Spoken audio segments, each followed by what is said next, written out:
The packaging research presentation is based on the presentation I made at the 2021 Healthcare Packaging Consortium Spring Virtual Meeting, on April 30, 2021. The work was also published in the International Journal of Advanced Packaging Technology, Volume 9, Number 1, 2021. Team members of this work include Thomas Podesta, Bob Motes, Taylor Waddell, Delia Duckworth, Takwa Ish, and Ray Brown. This slide shows different components of the 500-pound capacity incline impact tester used in this study. It should be noted that the graphs, equation, and coefficient of rolling friction developed in this study are specific to this incline impact tester.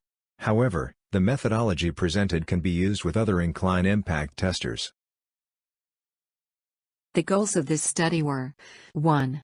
Where to position the platform on the incline for a given weight to produce the required impact velocity, and 2. What is the coefficient of rolling friction for this incline impact tester?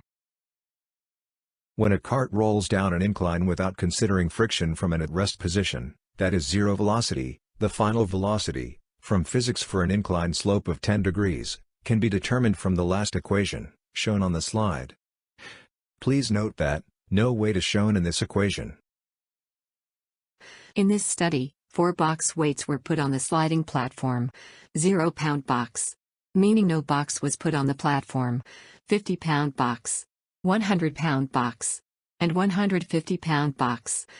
There are a total of 17 locking stations for the platform on the incline. Station 1 is the closest to the impact back panel. It gives a travel distance of 3.33 feet. Station 17 gives the farthest travel distance of 11.33 feet. For each box weight, the platform was positioned from Station 1 to Station 17. For each position or station, the platform was released to slide down the incline. The platform hit the impact back panel. Then, impact velocity was measured from a velocimeter in feet per second.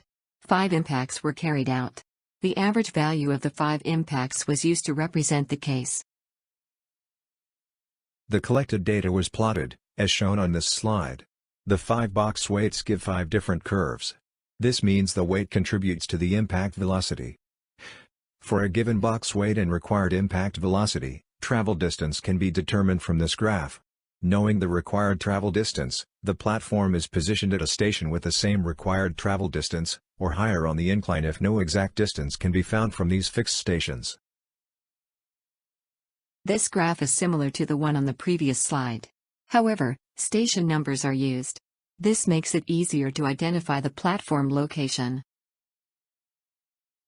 This slide shows the derivation of coefficient of rolling friction for a 10-degree incline. Coefficient of rolling friction was then determined for each box weight using the equation from the previous slide. The coefficients vary from 0.0774 for 150-pound box case to 0.0913 for 0-pound box case. Coefficient of rolling friction depends on the total weight. Thus, the platform weight of 185 pounds was added to the box weight. An equation was then developed from the trend line, as shown. Conclusions. The following general conclusions can be made from this study. Rolling friction affects the impact velocity of an incline impact test. Weight contributes to the rolling friction. Heavier the weight, smaller the coefficient of rolling friction. Heavier the weight, higher impact velocity. A specific chart can be developed for an incline impact tester to determine the location of the sliding platform. A specific equation for coefficient of rolling friction is shown on the slide. This is specific to this particular incline impact tester.